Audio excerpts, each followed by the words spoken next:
Hello everyone. आज की class में आप सभी का स्वागत है। आज है तारीख 6 फरवरी 2026 और जैसा कि आप जानते हैं इस क्लास में बहुत ही महत्वपूर्ण करंट अफेयर और साथ ही साथ एमसीक्यू कराए जाते हैं यूपीएससी और स्टेट पीसीएस के स्टैंडर्ड के प्रीवियस ईयर क्वेश्चन को देखकर ही एमसीक्यू बनाए जाते हैं, जो एमसीक्यू सीधे आपको एग्जाम हॉल में भी देखने को मिल सकते हैं। तो चलिए देर न करते हुए अपने करंट अफेयर की शुरुआत करते हैं। आज की हमारी पहली न्यूज है अनुच्छेद 224 ए, उच्च न्यायालयों में तदर्थ न्यायाधीश। ठीक है, ये हमारे पॉलिटी में पढ़ाया जाता है और जैसा कि आपको पता है कि जो मेरे सोर्स हैं वो the Hindu, All India Radio, Press Information Bureau, Down to Earth, Times of India, है ना।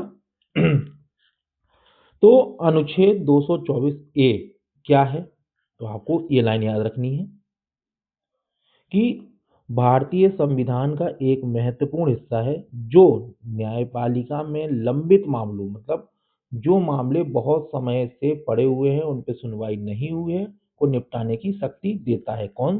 अनुच्छेद 224 ए। ठीक है, मूल प्रावधान क्या है?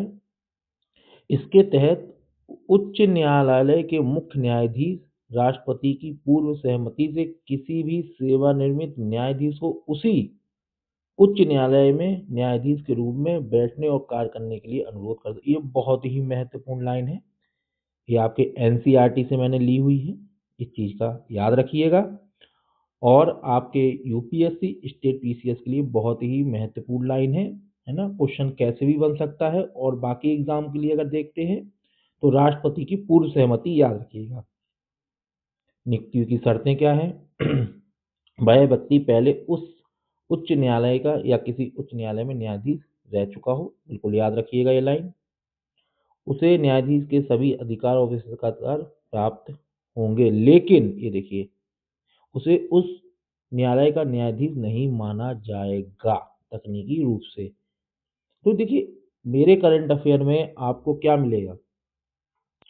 सटीक वो लाइन मिलेगी जहां से एग्जामिनर आपको गुमराह करने का प्रयास करता है, आपके कॉन्सेप्ट मजबूत होने के बाद भी क्वेश्चन गलत हो जाते हैं आपके। तो सीधी वही लाइन मिलेगी जहां से कॉन्सेप्ट निकलता है, जहां से फैक्ट निकलता है, जहां से एग्जामिनर पूछने का प्रयास करता है। देखिए चर्चा में सिर्फ इतनी ही चीज थी और ये जो मैंने लाइनें आपके लिए लाया हूं ना, ये एनसीईआरटी प्लस स्टैंडर्ड बुक से लाया हूं,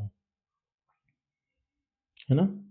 चलिए, तो मैं क्या कह रहा हूँ, इस क्लास में आप मन लगा के पढ़िए तो आपका basic plus current affair link करके पढ़ाया जाता है और ज़्यादा फोकस बेसिक पे रहता है, क्योंकि करंट की कोई भी न्यूज़ हो एग्जामिनर का प्रयास रहता है कि करंट में जो चर्चा में है क्या बेसिक का ज्ञान है स्टूडेंट्स को, तो मिक्स करके पूछता है क्वेश्चन, है ना।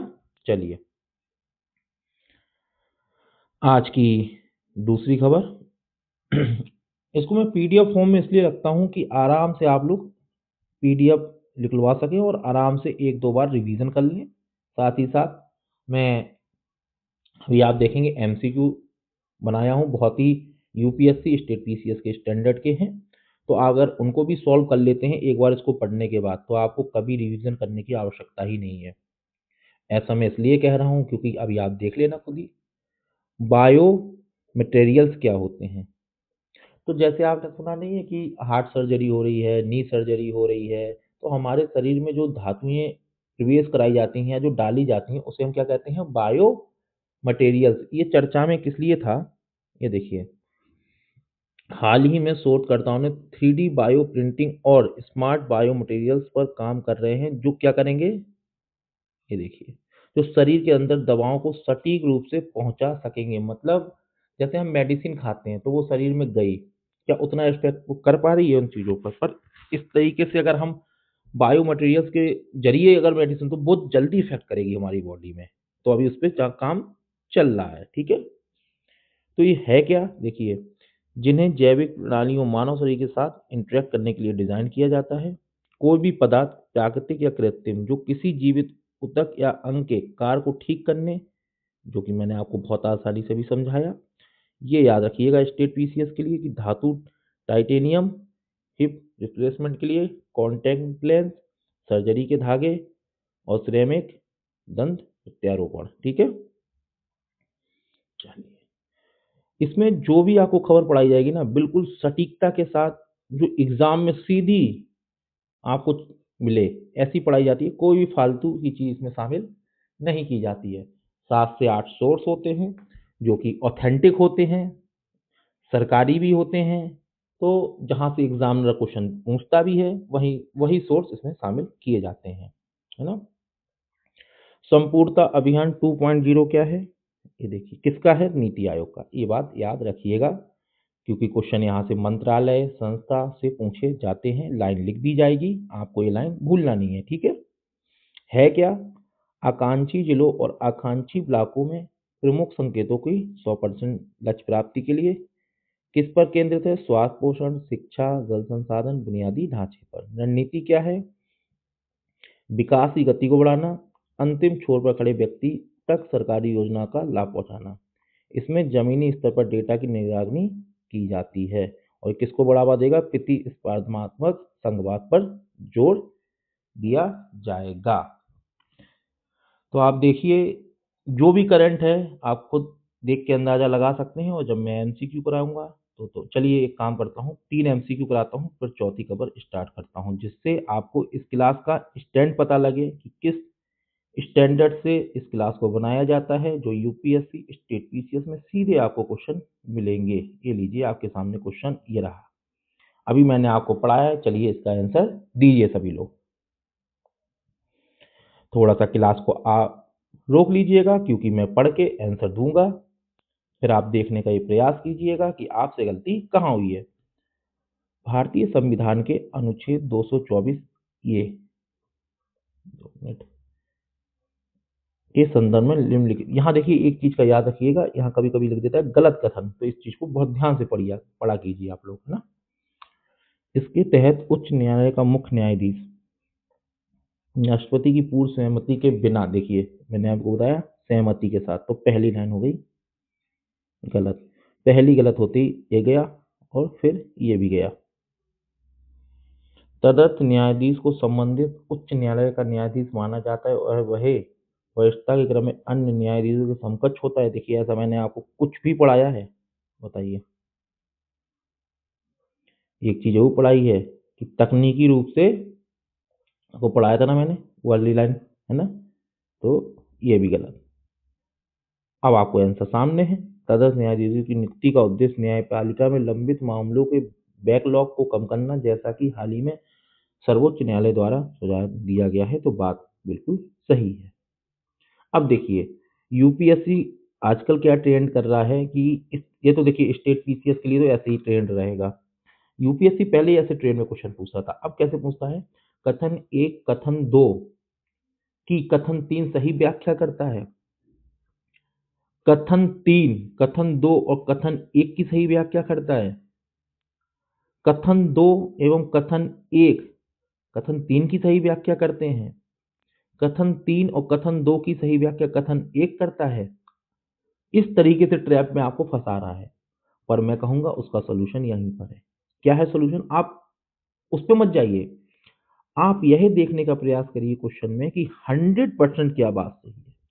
अगर आपने एक बार गलत चीज को निकाल लिया, जैसे मान के चलिए मैंने फर्स्ट ऑप्शन निकाल लिया कि ये गलत था, अब जहां जहां लिखा होगा कि एक जो है 2 या 3 की सही व्याख्या करता है, मैं उसको काट दूंगा, क्योंकि जब ऑलरेडी एक गलत है तो मेरा वो ऑप्शन कैसे सही हो सकता है।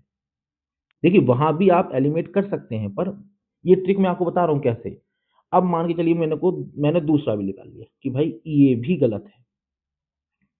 अब जहां जहां लिखा होगा कि कथन 2 कथन 3 और 1 की सही व्याख्या करता है, मैं उसको भी ढूंढ। अब जहां पर ये लाइन लिखी होगी ना कि कथन 3 एक सही व्याख्या है, कथन 1 और कथन 2 पुष्टि नहीं करते हैं, तो ये बात सही हो जाएगी।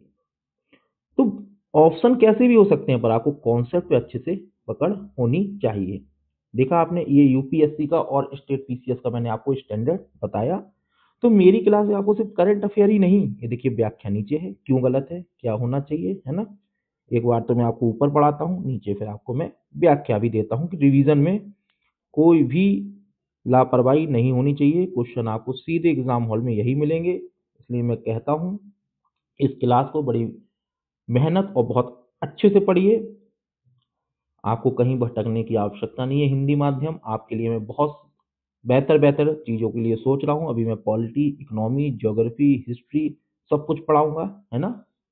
चलिए इस क्वेश्चन का आंसर मैं देता हूँ, आप करिएगा थोड़ा सा होल्ड।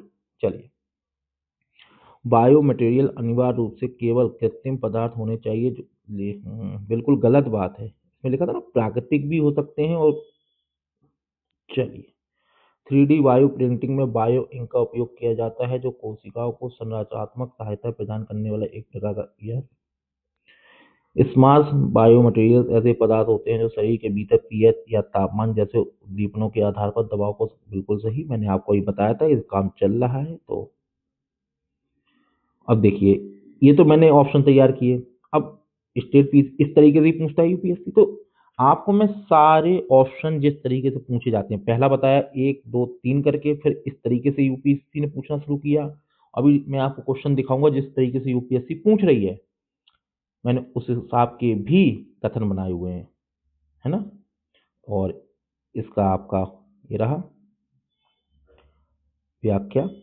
तो आप देखिए, मैं आपको क्वेश्चन इसलिए कराने आ गया तीसरी न्यूज के बाद कि आप स्टैंडर्ड देखिए। इस क्लास में सिर्फ आपको ये नहीं कि करंट पढ़ा दिया चलो मेरा काम हो गया मैं तो चला, नहीं, करंट पढ़ना ही आवश्यक नहीं है। आप प्रैक्टिस कितनी करते हो? आपने कोई करंट की न्यूज पढ़ी, आपने प्रैक्टिस किया?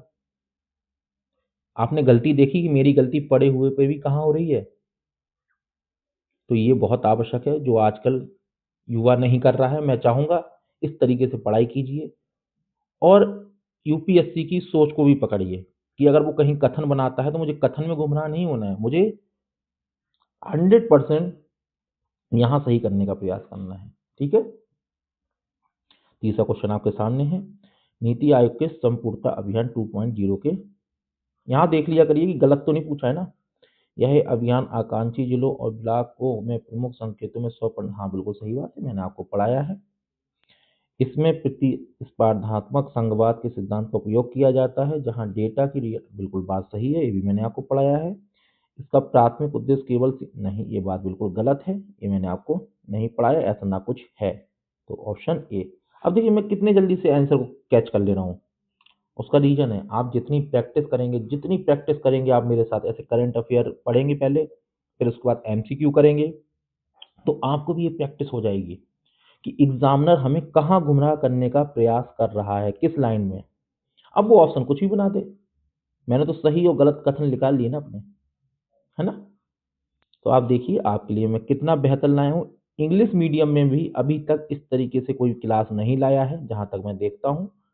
और मैं अगर हिंदी माध्यम के लिए इतनी मेहनत कर रहा हूँ तो वो मेरा एक कोई ड्रीम है, जो मैं चाहता हूँ कि हिंदी माध्यम के बच्चे अधिक से अधिक सिलेक्शन लें और आगे बढ़ें, है ना। सैन्य अभ्यास खंजर किन दो देशों के बीच होता है, पहले तो हमें यह जानने का प्रयास करना चाहिए क्योंकि कभी कभी सीधा मिलान को पूछ देता है। और यह जो विद्या अभ्यास है, ये मैं ऑलरेडी आपको याद हो तो एक क्वेश्चन में पढ़ा चुका हूँ, ये सैन्य अभ्यास, जिसमें मैंने मैचिंग के लिए एमसीक्यू में दिया था। तो ये भारत और किर्गिस्तान का है। यहाँ पे यह इंपॉर्टेंट नहीं है, ये तो मिलाने पूछा जा सकता है कि खंजर किन दो देशों के, ये इंपॉर्टेंट है कि किर्गिस्तान का भूगोल क्या है, कैसा देश है, लैंडलॉक कंट्री है, मध्य एशिया की है, ये और इम्पोर्टेंट है। यूपीएससी मतलब क्या ही बोलूं, ज़्यादातर मैपिंग से क्वेश्चन पूछती है। आप देखिएगा जाके प्रीवियस ईयर क्वेश्चन 2025, 24, 23, किसी भी ईयर का उठाइएगा, मैपिंग पूछती है, तो आपको मैपिंग बहुत अच्छे से याद होनी चाहिए। उत्तर में कजाकिस्तान, पश्चिम में उज्बेकिस्तान, दक्षिण पश्चिम में तजाकिस्तान, पूर्व में चीन, इन देशों से इसकी सीमा लगती है। पर्वत श्रृंखला क्या है, यहाँ तियानसान पर्वतमाला का विस्तार, जिस स्वर्ग के पर्वत भी कहा जाता है। झील कौन सी है, इसिक्कुल, जो दुनिया की दूसरी सबसे बड़ी पर्वतीय झील है। राजधानी विश्व है। कभी कभी क्या होता है राजधानियां मिलाप करने को पूछ देता है, तो इस तरीके से कोई भी देश अगर न्यूज में रहता है तो मैं उसका भूगोल बताने का अधिक प्रयास करता हूँ, क्योंकि यूपीएससी और स्टेट पीसीएस आजकल क्या कर रहे हैं कि कोई भी देश न्यूज़ में है तो वो चीज़ ना पूछ के उसका भूगोल पूछ दे रहे हैं। इसलिए जो भी उस देश के लिए बहुत महत्वपूर्ण चीज़ें होती हैं, मैं यहाँ पे आपके सामने रखता हूँ। अभी इस पे एमसीक्यू भी बहुत स्टैंडर्ड का है, आप देखेंगे, जो कि यूपीएससी और स्टेट पीसीएस के एग्ज़ाम में आपको सीधा भी देखने को मिल सकता है। Palm oil. पाम ऑयल क्या है? मूल्य संरक्षण तंत्र। इस मिशन के तहत सरकार क्या कर रही है? विजिबिलिटी प्राइस तय करती है। इंपोर्ट एक्सपोर्ट की कीमतों से अलग है। यह अंतर्राष्ट्रीय बाजार में पाम ऑयल की कीमतें बीपी से कम होती हैं, तो केंद्र सरकार क्या लाती है? विजिबिलिटी गैप फंडिंग के माध्यम से सीधे किसानों को बैंक खातों में पैसा भेज देती है। ये लाइन बस एक समझने के लिए है, बाकी आपके लिए जो एग्जाम पॉइंट ऑफ व्यू से हैं, ये दो लाइन बहुत इंपॉर्टेंट है, इनको अच्छे से पढ़िए। मैं ये भी बता देता हूँ बहुत इंपॉर्टेंट क्या है, कम इंपॉर्टेंट क्या है। पाम ऑयल की कटाई 24 घंटे के भीतर उसकी प्रोसेसिंग अनिवार्य है, वरना तेल की गुणवत्ता खराब हो जाती है। इसलिए इस मिशन के तहत प्रोसेसिंग यूनिट को खेत के पास ही स्थापित करने का प्रावधान है। क्योंकि यूपीएससी जब क्वेश्चन पूछती है तो आप लोग एक चीज समझने का प्रयास करिए, वो वहां से क्वेश्चन उठाना शुरू करती है जहां से बच्चों की सोच जा ही नहीं पा रही है।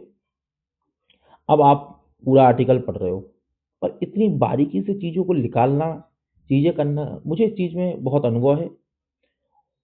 और मुझे पता है कि 30 क्वेश्चन 35 क्वेश्चन जो भी करंट के आएंगे, आप 26 27 28 आराम से कर ले जाएंगे।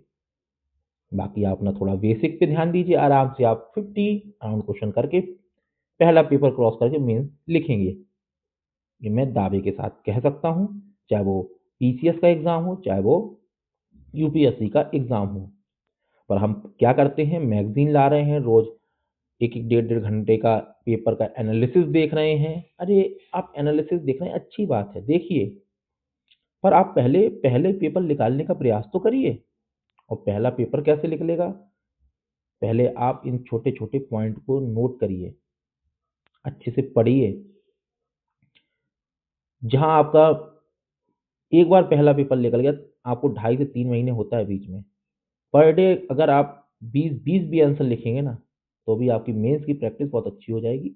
और मैं धीरे धीरे, अगर आप लोगों का सहयोग बना रहा, तो मैं मेंस की आंसर राइटिंग भी ला रहा हूँ, पर डे 3 क्वेश्चन, किस तरीके से लिखना है, क्या फ्रेमिंग होगी, कैसे क्या है ना। इसकी फसल की प्रगति क्या होती है? यह एक 12 मासी फसल है। एक बार लगाने के बाद यह 25 से 30 वर्षों तक उत्पादन देती है, जो इसे रबर या नारियल के समक्ष बनाती है। देखिए कितनी महत्वपूर्ण लाइन है, पूछ दिया ना यूपीएससी ने कथन में ना, स्टेट पीसी ने, आधे बच्चे धरे रह जाएंगे। क्यों? पाम ऑयल पढ़ के रखा है, पर ये बेसिक लाइनें छोड़ रखी हैं। बहुत लोगों ने करंट में ही भी छोड़ रखी हैं, क्योंकि कोई ज़्यादा टेंशन लेना नहीं चाहता, बड़ी बड़ी बातें हो जाएंगी, बड़ी बड़ी चीज़ें हो जाएंगी क्लास में, गुमराह किया जा रहा है। आप उन पॉइंट को उठाइए जो सीधा एग्जाम में नोट करता है, और इतनी मेहनत करे कौन, है ना। मैं आपके लिए बहुत अच्छे लगन से कार्य कर रहा हूँ हिंदी माध्यम, तो आप भी लगन से पढ़िए और अच्छे से अच्छा रिजल्ट लाइए। लिथियम सल्फर बैटरी के विषय में देखिए, इसमें जो आपके लिए इम्पोर्टेंट है वो पहले मैं बता देता हूँ। आपके लिए बहुत ज़्यादा इम्पोर्टेंट ये लाइन है, ये देखिए, ये मैंने लिख भी रखा है। लिथियम आयरन में ऑर्गेनिक कार्बोनेट का उपयोग होता है, जबकि लिथियम सल्फर में एदर बेस्ड इलेक्ट्रोलाइट्स का उपयोग किया जाता है। ये, और देखो नीचे क्या लिखा है, यूपीएससी इस रासायनिक अंतर पर प्रश्न पूछ सकता है। लिख दिया ना। घनत्व लिथियम सल्फर का सैद्धांतिक ऊर्जा घनत्व कितना है, और आपका लिथियम आयरन का 300 वाट है की तुलना में बहुत अधिक है। इसे लंबी दूरी के ड्रोन अंतरिक्ष मिशनों को आदर्श बनाता है। कोबाल्ट मुक्त, यह कोबाल्ट, इसकी बात हो रही है लिथियम सल्फर की, यह कोबाल्ट के कॉन्फ्लिक्ट मिनरल के संकट कांगो में खनन विवाद को हल करती है। अभी इस पे आप कर लेंगे एक दो एमसीक्यू, तो आपको बिल्कुल क्लियर। देखिए मैं ज़्यादा चीज़ें लिख दी हैं, आपको सोच आप पढ़ लीजिए, पर जहाँ मुझे पता है कि बहुत इंपॉर्टेंट लाइन है, समझाना बहुत आवश्यक है, वहाँ थोड़ा रुकता हूँ, अच्छे से समझाता हूँ। पर ये चीज़ें आपको ही याद रखना पड़ेगी, इसमें कोई समझाने का विषय नहीं है। है ना। ये फैक्ट हैं, ये मान के चलिए, ये फैक्ट है, आपको याद रखना ही पड़ेंगे। हाँ, मेंस में आओगे तो बताऊंगा कि लिथियम आयरन और लिथियम सल्फर जो बैक्टीरिया है वो किस तरीके से आने वाले समय में ग्लोबल वार्मिंग को कम कर सकती हैं और शहरीकरण के को तेज कर सकती हैं, वो मैं बताऊंगा। ये देखिए मैंने क्वेश्चन ऑन द स्पॉट बनाया इसमें, है ना। समुद्री स्थानिक योजना क्या है? यह केवल नक्शा नहीं है, यह एक निर्णय समर्थन प्रणाली है, यह याद रखिएगा। यह तय करती है कि ऑफशोर विंड फार्म और मैरिन प्रोटेक्ट एरिया पर एक ही स्थान पर हो सकते हैं। ये लाइन इंपॉर्टेंट है।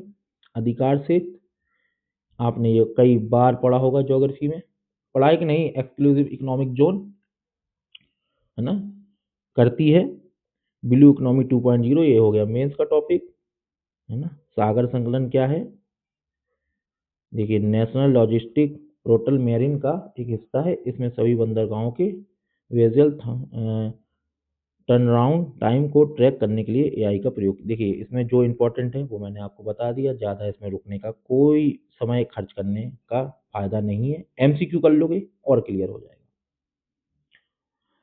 8वां क्वेश्चन, ये बहुत इंपॉर्टेंट क्वेश्चन है। सिमलीपाल कहाँ पर है ये बताओ पहले आप लोग मुझे, बताओ जल्दी बताओ।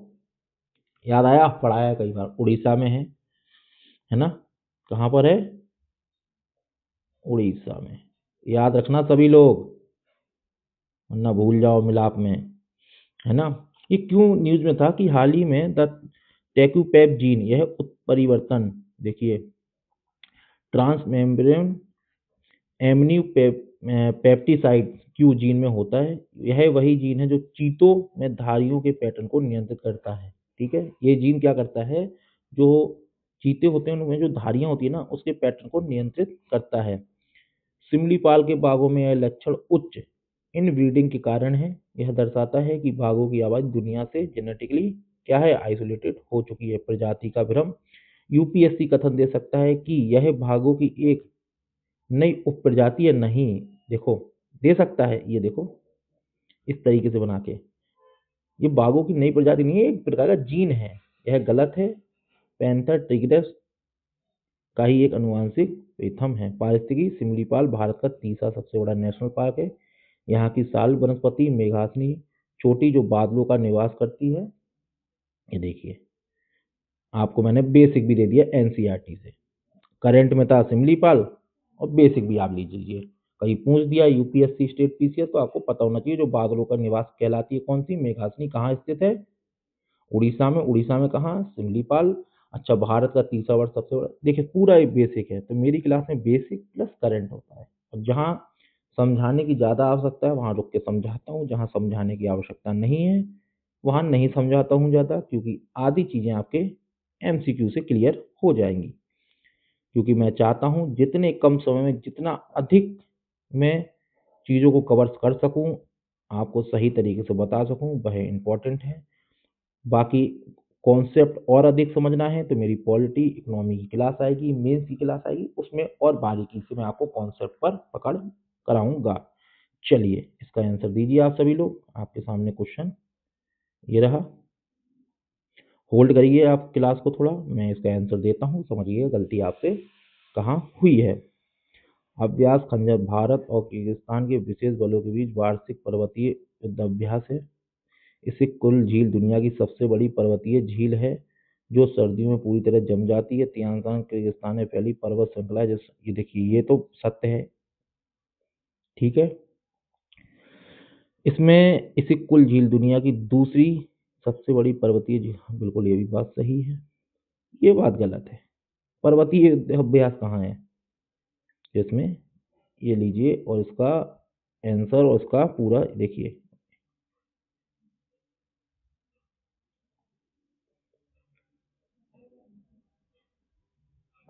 सॉरी सॉरी सॉरी सॉरी, देखिए मुझसे भी मिस्टेक हो सकती है, हूँ तो इंसान ही, बनाया मैंने ही क्वेश्चन है। अब देखिए, मैं अगर चीज़ों में थोड़ा सा अगर जल्दबाजी कर रहा हूँ तो मेरे साथ भी क्या हो रहा है, क्योंकि ये यूपीएससी स्टैंडर्ड के मैं एमसीक्यू बना रहा हूँ, इस चीज़ का याद रखिए आप, मेरे ही द्वारा बनाया गया है ना। तो इसी तरीके से आप भी मिस्टेक ना करना, फिर बता रहा हूँ, देखिए मैंने थोड़ी सी जल्दबाजी करके दिखाई, आपको हुई ना मिस्टेक। ये मत सोचिएगा कि मैंने हो गया, मैं क्लास में जानबूझ के एक क्वेश्चन पे ऐसा करता हूँ।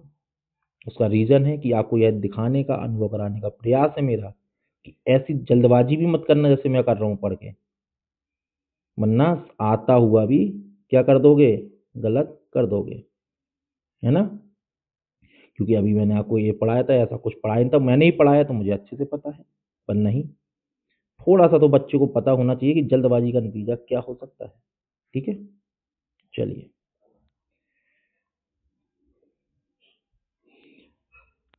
5वां क्वेश्चन आपके सामने ये रहा, इसका आंसर बताइए।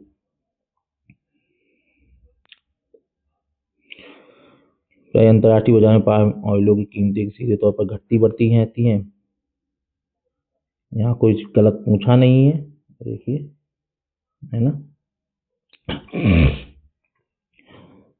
और यदि अंतर्राष्ट्रीय बाजार में बीपीसी नीचे गिरता है तो केंद्र सरकार को, हाँ ये मैंने देखो आपको साफ साफ लाइन पढ़ाई है, इसका 100% कन्फर्म रखिए। यह मिशन पारिस्थितिकी रूप से संबंधित क्षेत्रों में हाई कन्वर्सन वैल्यू देता है। देखिए मैंने ऐसा कुछ भी आपको नहीं पढ़ाया है ना।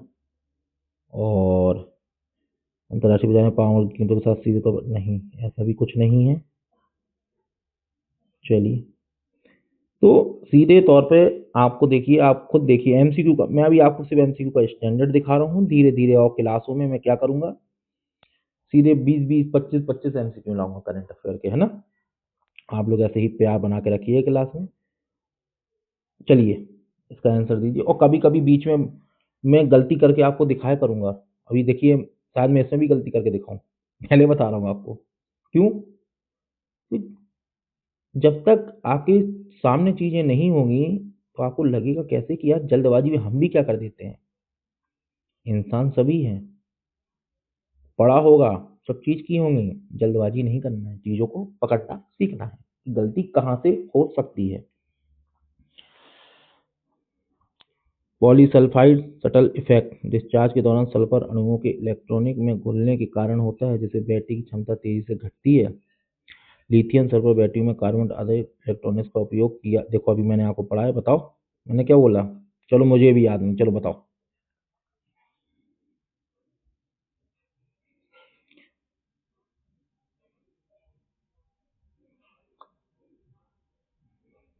बताओ बताओ। चलो मैं इतना बता देता हूँ, इसका आंसर बी है। बताओ गलत कौन सा है, सही कौन सा है, बता पा रहे हो। अभी पढ़ाया है, अगर अभी भी नहीं समझ पा रहे हो तो बड़ी दिक्कत है। बताओ जल्दी, देखो कहाँ मिस्टेक हो रही है, आप खुद आके देखो सर, देखो।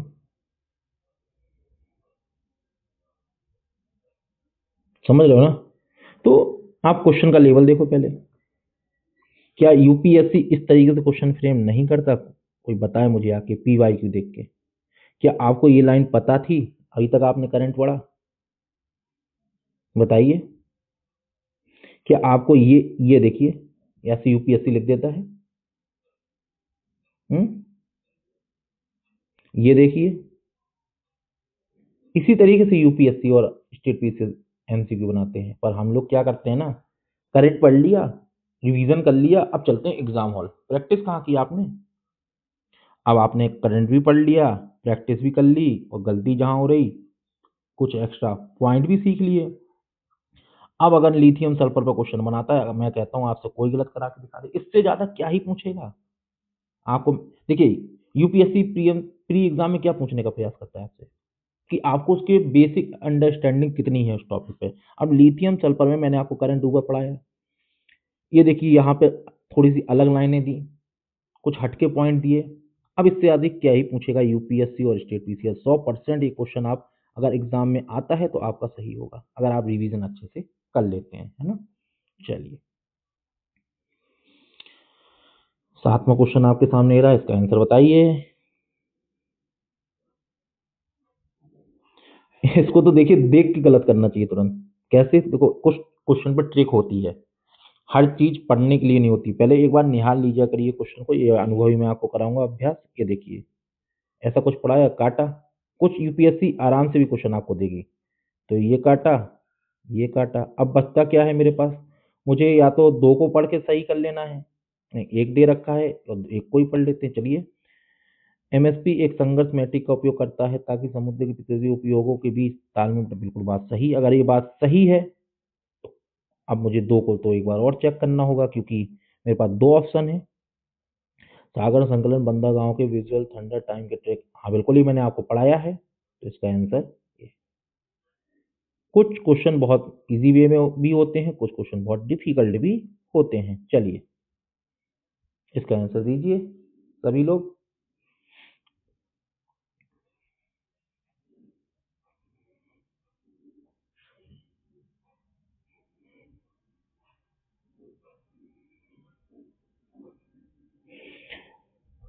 बताइए बताइए।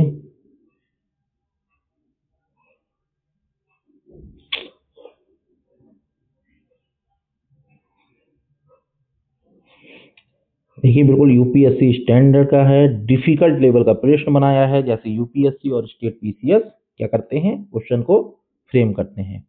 इसका आंसर होगा केवल दो कथन। आप बताइए कौन सा कथन इसमें गलत है, आप बताने का प्रयास करिए। मैंने आपको सभी कुछ पढ़ाया है, एक भी चीज नहीं रहने दी है। देखिए आपसे मिस्टेक कहाँ हो रही है, आप खुद देखिए। देखिए, कुछ समझ आया? मैंने आपको नीचे ही सबसे ये लाइन पढ़ाई हुई थी कि नहीं पढ़ाई हुई थी, आप बताइए। जो लोग गलती कर रहे हैं या जिन्हें कंफ्यूजन हो रहा है, पढ़ के भी अगर तुरंत कंफ्यूजन हो रहा है तो सोचिए आपको कितना रिवीजन करना होगा। ये लाइन मैंने जस्ट आपको नीचे ही अभी जब मैं पढ़ा रहा था तब मैंने आपको पढ़ाई थी कि नहीं पढ़ाई थी। तो इसी तरीके से आप सोचिए कि अगर अभी आप गलती कर रहे हैं, अभी आपने पढ़ी है, तो पेपर तो अभी 4-5 महीने बाद है यूपीएससी की प्री का, तब क्या होगा। इसलिए रिवीजन साथ में प्रैक्टिस करना बहुत आवश्यक है ना। चलिए, 9वां क्वेश्चन आपके सामने रहा, इसका आंसर दीजिए।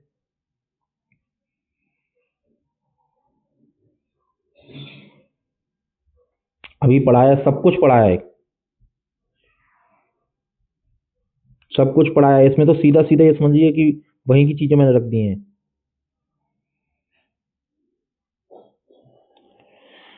देखिए, ये बात तो मैंने आपको नहीं पढ़ाई है शायद। अब बताइए आंसर क्या होगा। ये तो नहीं होगा, ये भी नहीं होगा। आप बताओ आंसर कौन सा है। ये दोनों चीजें मैंने आपको पढ़ाई हैं, है ना। अभी ये आपको बहुत इजी लग रहा है जब मैं चला रहा हूँ पेन, पर अगर एग्जाम हॉल में आ जाता ना, और करंट अफेयर आप इतनी जगह पढ़ चुके हो, ऐसा कहीं करंट अफेयर पढ़ा है पाम ऑयल के विषय में? पढ़ा हो तो कमेंट करके बताइएगा, हाँ हमने पढ़ा है यहाँ पर। हम बहुत बारीकी से चीज लाते हैं हिंदी माध्यम, जो यूपीएससी फोकस करती है। आप देखिए यूपीएससी के पीवाई को देखिएगा, आप इसी तरीके से फोकस करती है। ये देखिए शब्द देख रहे हो आप, शब्द यूपीएससी ऐसे ही गुमराह करती है हम लोगों को। पर हम लोग क्या है, करंट अफेयर पढ़ेंगे। करंट अफेयर पढ़िए, करंट अफेयर 200 200 250 पेज की मैगजीन, फिर 365 पढ़िए 300 300 पेज का, और याद रखिए इतने बारीकी पॉइंट। एक बार में पूरी बादाम खा के बुद्धि तेज नहीं होती है, रोज एक एक बादाम खाएंगे तो बुद्धि तेज हो जाएगी। रोज मेरे साथ 40 मिनट की क्लास में आएंगे जिसमें आप करंट अफेयर पढ़ेंगे, एमसीक्यू लगाएंगे, आराम से प्रैक्टिस करेंगे। आप ये देखेंगे कि आपसे गलती कहाँ हो रही है। जैसे अभी मैंने पीछे दिखाया कि जल्दबाजी करोगे तो गलती करोगे, किस तरीके से क्वेश्चन करना है, कौन से शब्द हमें गलत कराते हैं। सारी चीज़ों का अभ्यास अगर आप धीरे धीरे धीरे धीरे करेंगे, 3 महीने बाद आप देखेंगे कि आप यूपीएससी का ओल्ड ईयर क्वेश्चन पेपर रखिएगा अपने सामने। मैं गारंटी दे रहा हूँ, मैं गारंटी दे रहा हूँ, सिर्फ करंट अफेयर की क्लास से आप ओल्ड ईयर का क्वेश्चन पेपर रखिएगा। आप इतने क्वेश्चन, मैं 100 क्वेश्चन में 100% श्योर होंगी मेरे 48 सही हैं। पूछिए कैसे। किसी भी वर्ष का करंट अफेयर हो, पूछने का तरीका, क्वेश्चन की प्रैक्टिस, साथ ही साथ बेसिक की थोड़ी नॉलेज, आपको किसी भी ईयर के क्वेश्चन पेपर में इतने क्वेश्चन आप 100% सही करने का क्या रखेंगे, आत्मविश्वास रखेंगे। और यूपीएससी की जो जनरल की कट ऑफ बनती है वो इतने क्वेश्चन पे ही स्टॉप हो जाती है, 45 पर ही। तो देख लीजिए आपको मेरी क्लास से कितना लाभ मिलने वाला है अगर आप इससे अच्छे से जुड़े रहे, अच्छे से इसमें पढ़ते रहे। चलिए, इसका आंसर बताइए। बिल्कुल, ये मैंने आपको पढ़ाया है, बात सही है, नहीं एक बात गलत है, ऐसा तो कुछ भी नहीं है। चलिए, मैं आप व्याख्या पूरी इसलिए नहीं बताता, ओ ये आंसर दिख गया ना। चलो कोई नहीं, दिख गया तो। अब देखिए यूपीएससी स्टेट पीसीएस इस टाइप के भी कथन बनाती है। पर हम मैं क्या कह रहा हूँ, हाँ इन कथनों में एक चीज़ याद रखिएगा, जैसे आप पढ़ते हो ना, लिथियम सल्फर बैटरियों को कोबाल्ट मुक्त तकनीक होने के कारण नैतिक रूप से बेहतर माना जाता है। तो इस तरीके जब कथन बनाए ना, तो उसमें एक चीज़ कर लिया करिए, यहाँ क्योंकि लगा लिया करिए, क्योंकि कोबाल्ट का खनन अक्सर मानवाधिकार के उल्लंघन को भू राजनीतिक संघर्ष से जोड़ता है। अगर आपका पूरा सेंटेंस अच्छा बन रहा है क्योंकि लगाने के बाद, तो बात 100% सही है। पर ऊपर नीचे हो रही तो समझ जाइए, और थोड़ा सा नॉलेज होना तो आवश्यक है ही है। ठीक है, तो बताइएगा आज की क्लास आपको कैसी लगी, आज के एमसीक्यू आपको कैसे लगे। और यहाँ पर कोई भी फालतू की चीज़ को ऐड नहीं किया जाता है। मेरा कोई मकसद ये नहीं है कि मैं बड़ी बड़ी चीज़ें यहाँ ले आऊँ, 15-15, 16-16 करंट अफेयर ले आऊँ जो किसी काम के नहीं है। जो होती है काम की चीज़, जो आपको सीधे एग्जाम हॉल में मिलेगी, वही चीज़ यहाँ लाई जाती है। उसके एमसीक्यू भी कराए जाते हैं। रोज मेरे साथ प्रैक्टिस करिए, मैं गारंटी देता हूँ कि आप इतने अभ्यास से इतने अच्छे हो जाएंगे कि आप यूपीएससी के ओल्ड ईयर क्वेश्चन पेपर में, अभी आप 3 महीने मेरे साथ लगातार इसी क्लास में रहिए। मैं कहता हूँ अभी चलो कोई बेसिक न उठाओ, आप 3 महीने रहो, ओल्ड ईयर क्वेश्चन पेपर उठाओ। अगर आप इतने क्वेश्चन ना कर पाओ बिल्कुल 100% ठीक, तो मुझसे कहिए, कर लोगे। पता है क्यों? क्योंकि आपको मैं डेली, आप ये मान के चलो 10 एमसीक्यू कराता हूँ। 3 महीने में कितने करा दूंगा बताओ? 900। 900 किस पे करा रहा हूँ बताओ? 900 किस पे करा रहा हूँ? करंट अफेयर पे। अब करंट अफेयर में क्या होता है? 360 नॉलेज होती है। यूपीएससी आपसे क्या चाहती है? 360 नॉलेज चाहती है। और उसके बाद एमसीक्यू का आपको अभ्यास भी हो जाए। क्यों नहीं कर लोगे? आराम से 48-50 कर ले जाओगे। इसलिए मैं कह रहा हूँ मेरी क्लास संपूर्ण है आपके लिए, प्री के लिए अभी जो, क्योंकि मैं प्री के लिए चला रहा हूँ, मेंस का मैं अलग चलाऊंगा। उसमें भी एक स्मार्ट अप्रोच मेरी होगी, और थोड़ा थोड़ा आप बेसिक में कोई समय दीजिए। अभी मैं पॉलिटी लाऊंगा, इकोनॉमी लाऊंगा, वहाँ भी पढ़िए। बहुत अच्छे तरीके से पढ़ाऊंगा, कोई ज़्यादा नहीं पढ़ाने का। उसमें भी मेरे को बहुत सटीक टॉपिक जहाँ से क्वेश्चन पूछे जाते हैं, उनके कॉन्सेप्ट, कहाँ कहाँ से चीज़ें आ सकती हैं, एनसीईआरटी प्लस स्टैंडर्ड बुक उसमें भी शामिल है मेरे। तो इस क्लास को अपने दोस्तों के साथ शेयर करिए, लाइक करिए, और कैसी लगी क्लास कमेंट में बताइए, है ना। चलिए, धन्यवाद।